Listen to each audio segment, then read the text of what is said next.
This is Chapter 1, Episode 2 of the Tales of the Sea series by Barry Herold. He avoided the room for as long as he could, spending his days fishing or planting autumn crops for the winter. The store usually ran low as the winter drew closer. Either they were hoping the weakest would starve or just didn't care. Most people had learnt to survive pretty quick, when they realised they were on their own.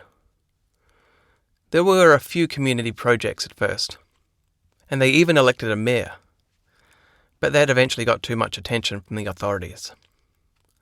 Drones were always watching, checking and reporting back to any cop looking to break things up. They would come in wearing full tactical gear, sometimes 50 at a time, if a market got too big or looked like things were getting too organised. Everyone just learnt to mingle in small groups, or get disappeared if they tried to fight back. The drones seem to be less frequent these days anyway, mainly deliveries or sightseers hoping to see a glimpse of the other side. Zone 10s were the most notorious. They were the highest level and didn't mind letting everyone know about it. Massive yachts would line the harbour and send out groups of travellers like brave explorers from a long-forgotten past. They could make millions of credits just by being seen slumming it with the lower zones, which was never actually the case. They always had groups of Zone 7 actors to fill the streets, while the real inhabitants would be cordoned off somewhere unseen. No Zone 10 would ever risk being around the unconscious. Over time, the yachts stopped coming. Not enough drama and destruction. Not like Zone 1. Those were the people who really fought back the hardest in the beginning. Their punishment was to live on almost nothing and beg for scraps from those with more than they could ever imagine.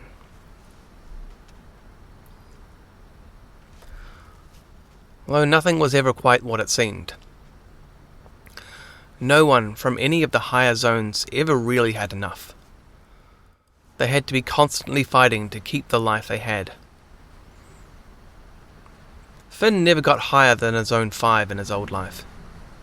He got close to a 6, and almost followed his friends until he met Adele. She undid something in his mind that could never be tied back, and reconnected.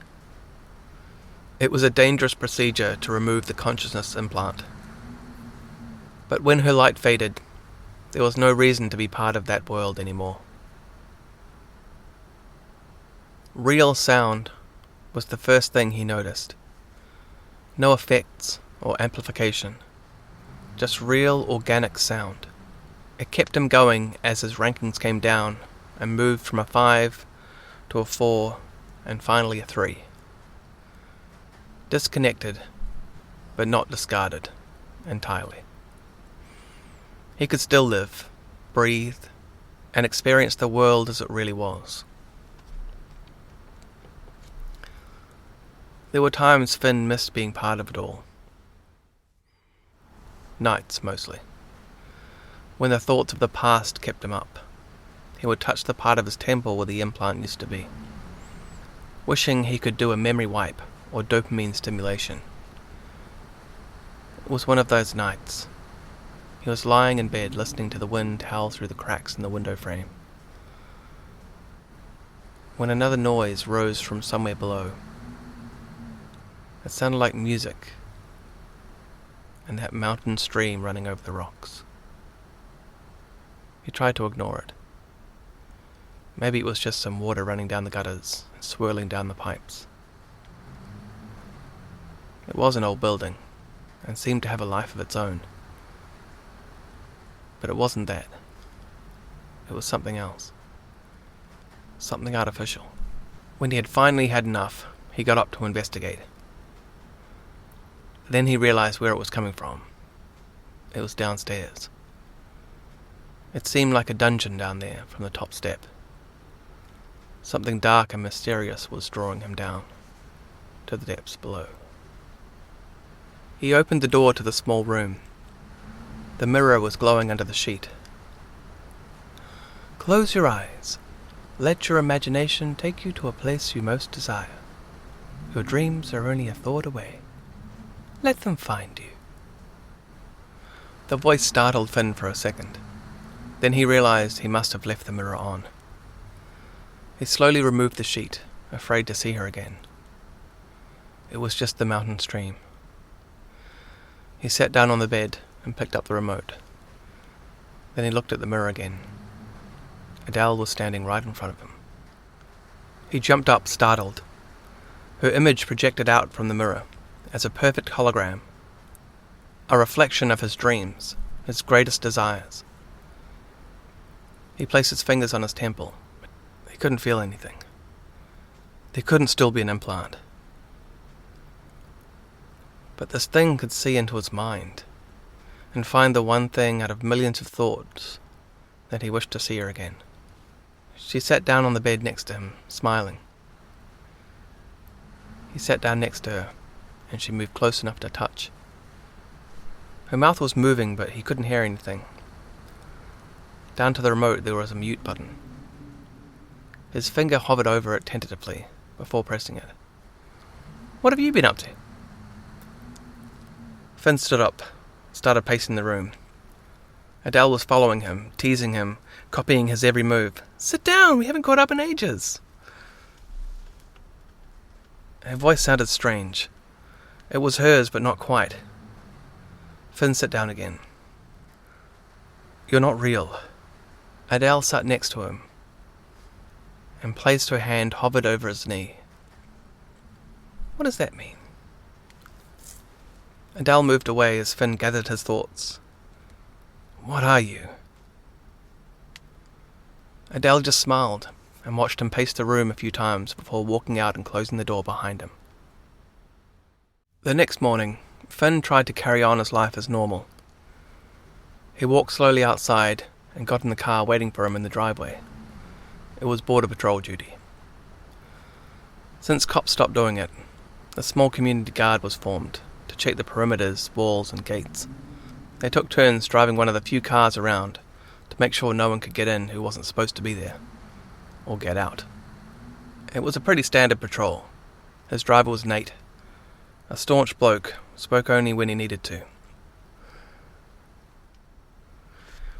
They had a few stops along the way, picking up drones that had been shot out of the sky over the night, checking a few cracks in the walls.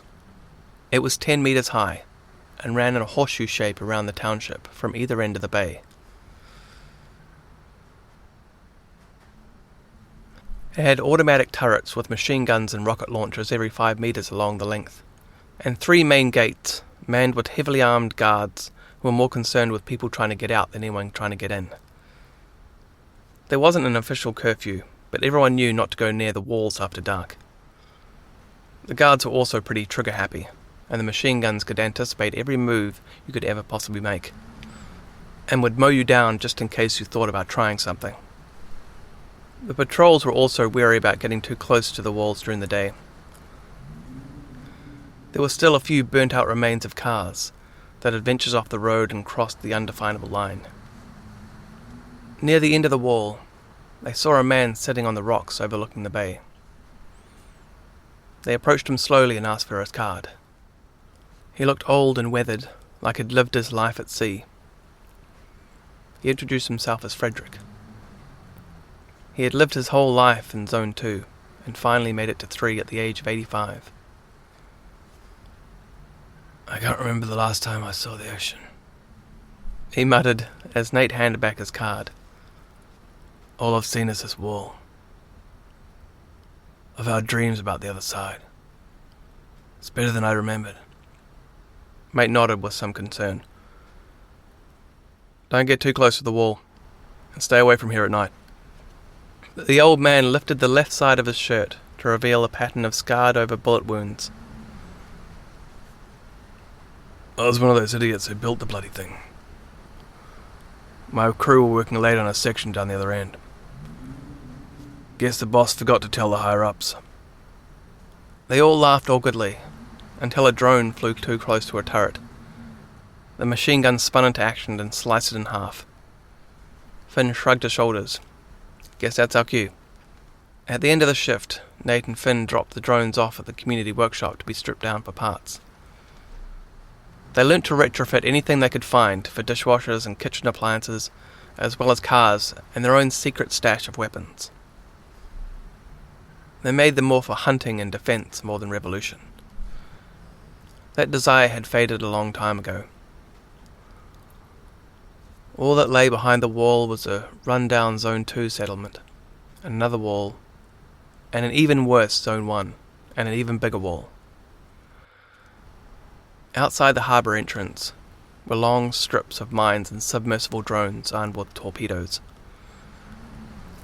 A few fishing boats could manage their way around the first few lines, but few got out further. But somehow the whales knew how to get through. They must have worked out they could swim underneath.